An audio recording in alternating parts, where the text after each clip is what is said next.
Hello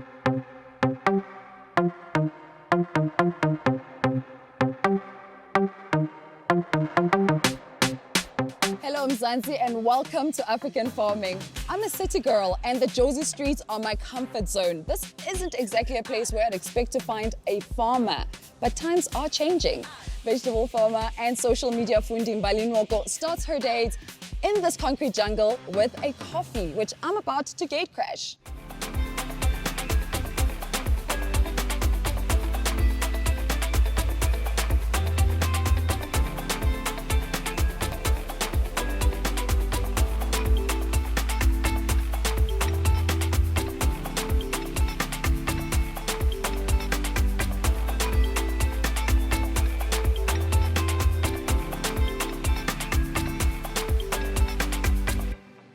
Mbali Nwoko was born and raised a city girl and never thought she would be a farmer. But inspired by a friend's journey into farming and having an innate willingness to take risks, Mbali left her recruitment company and founded Green Terrace. A natural at identifying potential and leveraging partnerships, she quickly achieved success, selling her vegetables to large retailers and wholesalers. In the process, Mbali has become a familiar face in agriculture through her thought leadership articles and vibrant social media presence.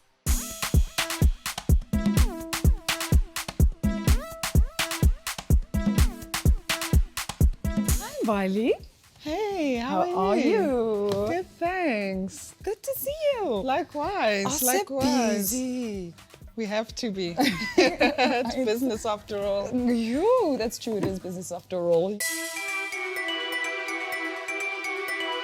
Mbali, this is an unusual place for a farmer to start their day. I mean, don't you live on the farm? No, I don't, Lindiwe, but yeah, this is a typical morning of my life. I mean, besides farming and being on the farm, there's so many things that you have to do outside of the farm. There's other stuff that I do, which involves agriculture. So being in a coffee shop away from the farm also helps me to just clear my head and think about my business more, yeah. Such a busy lady. Now, you started in 2016, but then took a break in 2019. Why is that? So I started farming in 2016, and the reason why I took a break in 2019 is that my husband died suddenly from cancer in December 2018, and so I decided to just take a break for a few months and just, you know, figure out my life pretty much and deal with grief. And so that's the reason why I took a break. But yeah, in 2019, I think I had to go back into farming. And so, yeah, I guess we'll talk about it when we get to the farm. So you start your mornings by checking your social media, your emails. How does the podcasts, the articles that you write and social media, how does it help in your journey as a farmer? It's just a way to help and mentor individuals, just to expose them to a day in the life of a farmer and what they could potentially expect should they enter into the sector. You know, so a lot of people have an interest in farming, and it's just my way of giving back with information to help the next farmer navigate their way through agriculture. What do you attribute your success to? A lot of hard work and resilience. I think, you know, that saying, never give up, as repetitive as it might sound to many individuals, I think it holds true. So I attribute my success to a lot of hard work and absolute resilience. I love that you say resilience. Yeah. Now, some of your crops have failed in the past due to unpredictable weather. Oh my. You've struggled to get finance before there was COVID-19. There were so many setbacks that you'd had to face. Yeah. And throughout that time, you were resilient. Yeah. How else has this farming space helped you, in fact, forced you to grow and develop as Mbali? Oh my, Lindiwe, there's so many things that I'm learning about myself. I know that I'm impatient, I'm a perfectionist. So many challenges that I encounter within my business also teach me a lot about myself. And it's great to just, you know, always reflect on the things you've done right or wrong and who you're becoming. Now, how do you feel when you walk into a shop and you see your product displayed there? I think it's rewarding, and that's what makes it worth it at the end of the day, you know. As much as there are difficult days when you go home and you sleep and you're thinking, how do I overcome this problem that I'm dealing with? On the other spectrum, it's great to know that you are contributing to food security.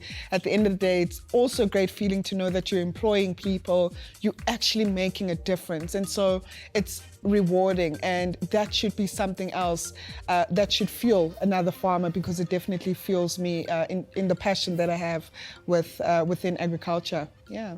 Goodness, I want to see you in action. Can we head out? Absolutely. Let's go. Can't wait.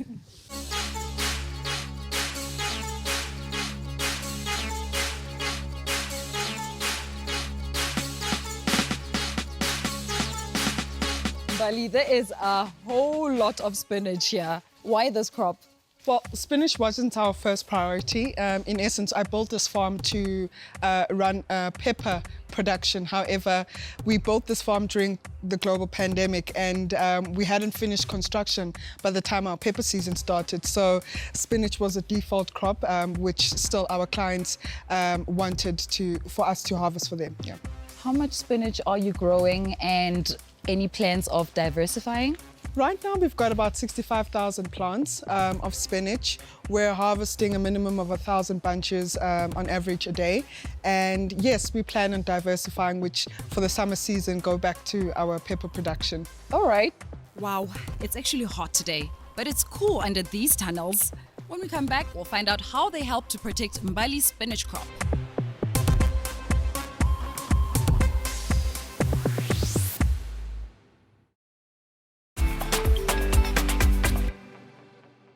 Mbali Nwoko is well aware of the risks and rewards of farming with vegetables such as spinach. So we've come here to Bapsfontein to find out more about her production methods and how she farms in tune with nature.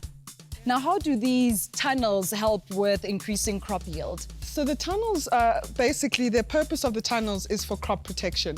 You know, so come rain or sunshine or hail, we're still planting, we're still harvesting. So we don't have that business interruption in our production. So they're definitely helping to protect our crops through external forces, whether it's pests, rain or hail. Yeah. Now, your operation is about 2 hectares, right? That seems quite compact. Is that enough to make a decent income? Absolutely. I think no farmer can go wrong if they're farming hydroponically, and especially undercover or multi-span greenhouses.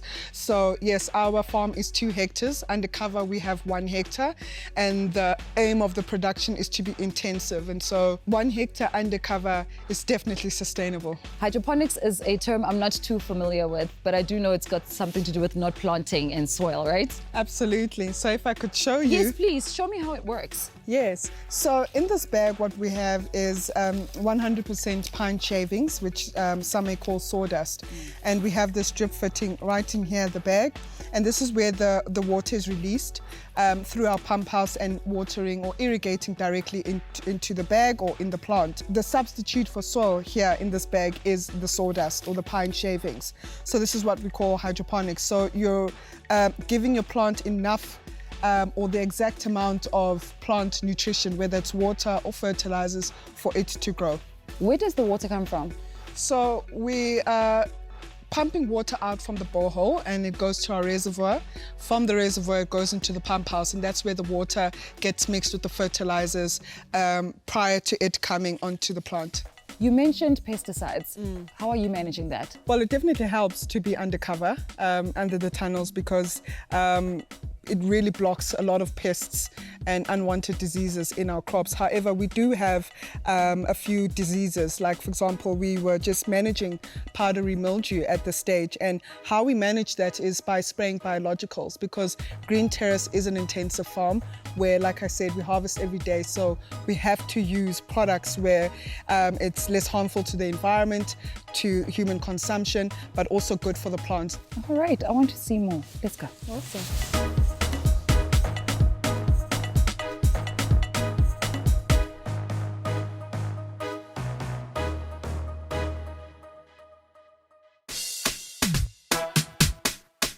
So let me ask you something. Yeah.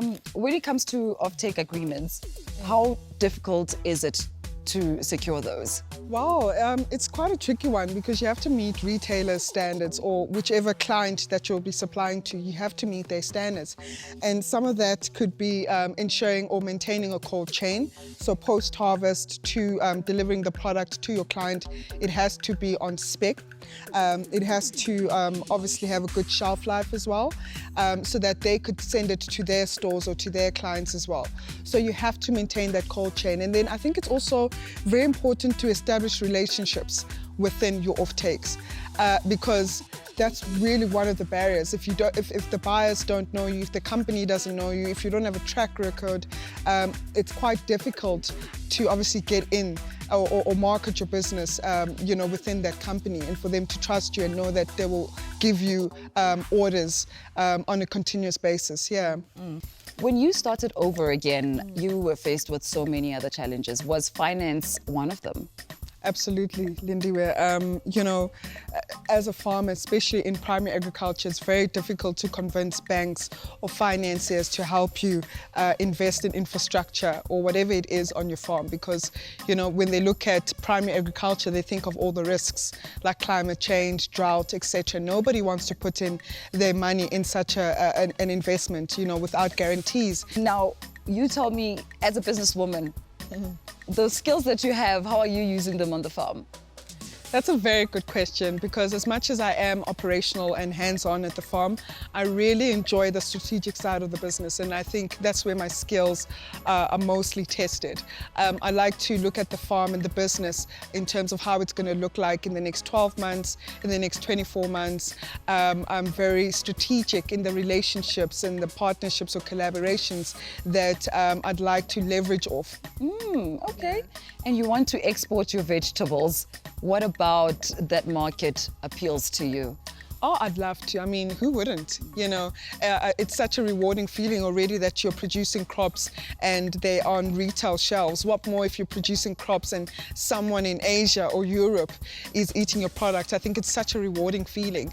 I'm strategically in a good position to start exporting, because the number of middlemen or export companies I'm surrounded by them. So yeah, I'd love to export, and it's just pretty much from a position of expansion. Oh, yes, to growth, girl. Absolutely. Am I doing a good job?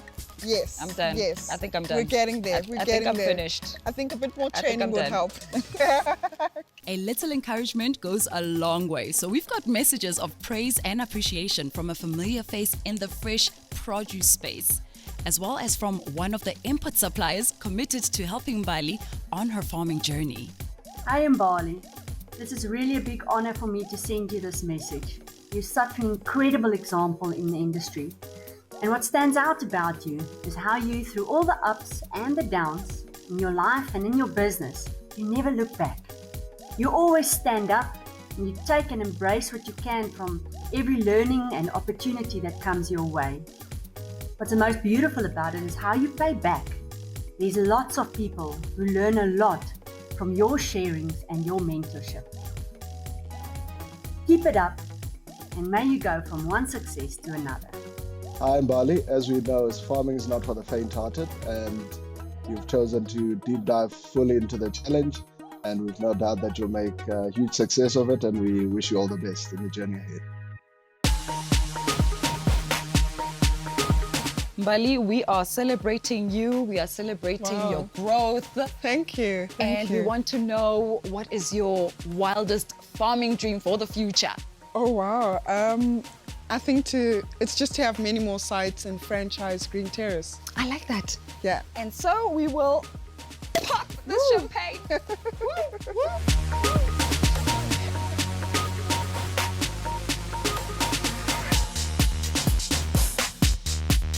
A farmer needs a few things to survive: dedication, passion, resilience, and Mbali is all of those things and more.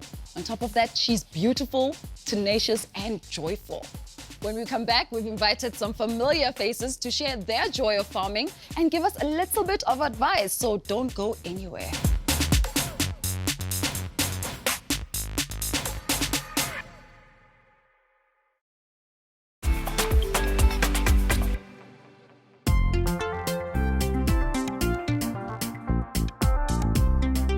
Welcome back, Mzansi, to African Farming. We've had the most incredible opportunity to meet vegetable farmer Mbali Nwoko, who has such high regard for the wisdom of her farming network. So many of us could use a little advice to grow our own farming enterprises. So with that in mind, we have invited some familiar faces and experts in agriculture to give us all advice. A very warm welcome to you all. Thank you for joining us. In studio, I have with me Sylvester Lubambo from Lemang, Ginelwe Nailana from Standard Bank, Dr. Taps Tapelo Makai from Elanco, and Kobus Detoy from John Deere. Mbali is a well-known face and a firm believer in knowledge sharing across all spheres of the agricultural sector. This is also a belief shared by Lemang Agricultural Services, known for feet on the farm, hands-on support to farmers.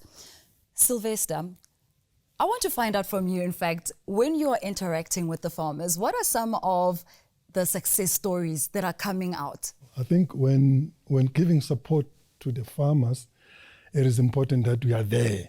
It is important that you share your best practice with them, and they are also able to share with you their challenges. It is actually a contract between the service provider and the farmer.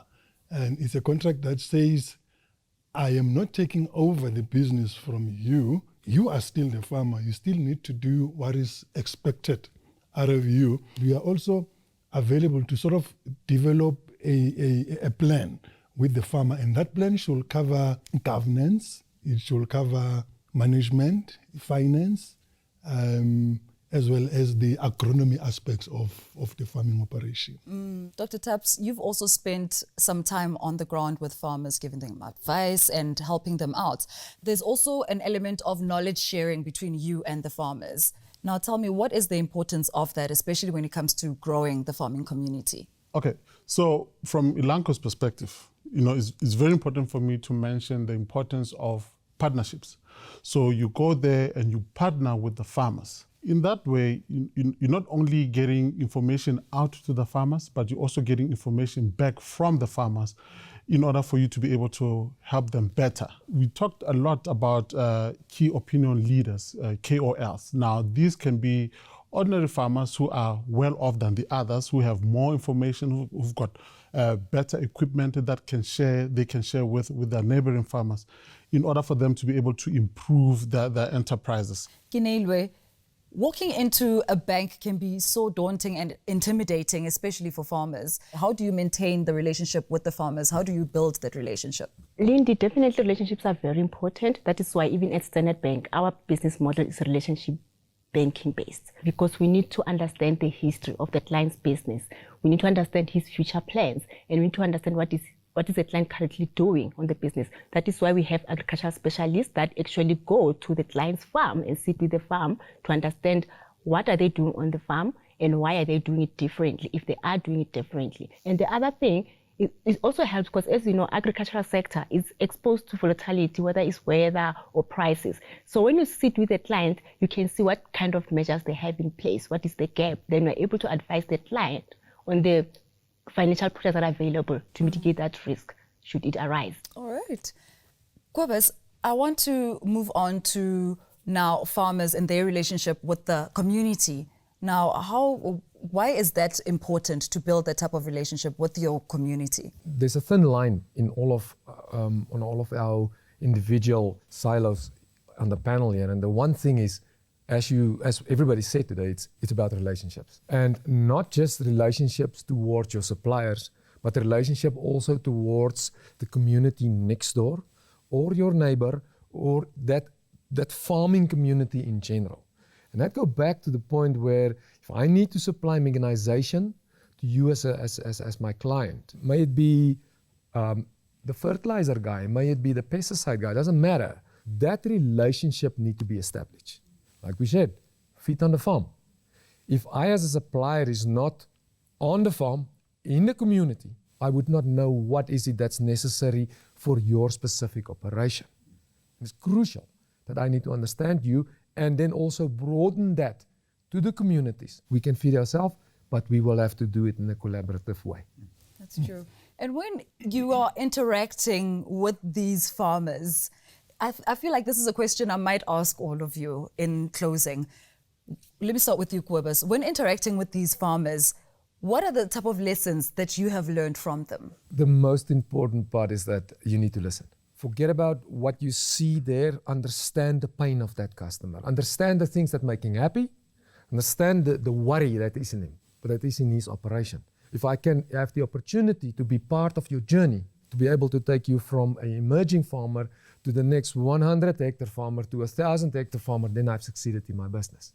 Yeah, if I can come in there, I think one of the most important things that we need to remember is that, these farmers are passionate. They've got passion for what they are doing. So it's important for us to always try to build these relationships, remembering that there's passion there and they need assistance, and we should always be open to come back and try to help them with whatever that we can. In our instance where we sell products, you don't just sell a product and leave. You still need to be around and, guide them on how to use the product, when to use the product, the importance of using the product at a specific time of the year. For argument's sake, let's talking about dips in animals. So that is important for us to remember. Ginelo? To add to that, actually, you're right, because farmers are experts in their craft and they don't want to be bothered by paperwork and taking time out of their business to go to a bank. So they love the convenience that you can actually come to my farm and how do you make my banking seamless? That's why even from our side, we realized, we thought farmers are very conservative. They're actually ready for digital world because they're like, no, I do not want to be signing papers. That's why farmers are like, okay, how do we make sure we accommodate them? Let's make sure there's electronic signatures. So they are not, people say, they're traditional because most of them, they're older age. They're actually catching up with technology, which is a great and exciting thing from our side. That the bank, we had to learn it and make sure that we move without lines in that regard. Sylvester, let's hear from you. Staying closer to the farmers, it's been proven that it is the only mechanism that produces successful farmers. There's a very need out there for farmers to succeed. And if you stay closer, very close to them, you get to pick up what needs to be done. One of the things which are critical, which as a result of being closer to farmers, we ended up doing is training, both formal and informal. Okay, let's get some closing remarks. I'll say ladies first. Ginelo, let's hear from you. Make sure you plug into industry organization or grower associations. There's a minefield of information and guidance there. All right. Dr. Taps. Yeah, for me, mine is very short. Networks, keeping your networks going, and remember your partnerships, not only corporate, but your neighbors and your communities as well. Kobus? I would say, and also latching on to Dr. Taps, is that make sure that your strategic partner in your business is reputable and understand your business to carry you through your whole lifespan of your business. But also connect with the community and make sure we're all together a lot stronger. What are your thoughts, Sylvester? Now I'll say, if possible, have a good relationship with your neighbor. Short and sweet. Yeah. Thank you to our experts for taking this journey with us. And Mzansi, I hope you have learned as much as I have, and we wish farmer Mbali Nwoko well. I'll definitely be checking out her podcasts and catching her on the Twitter streets. On that note, don't forget you can engage with us on our social media platforms via #AfricanFarming, and you can find us on our website, africanfarming.com. See you next week, and Mzansi, do remember, we farm better together.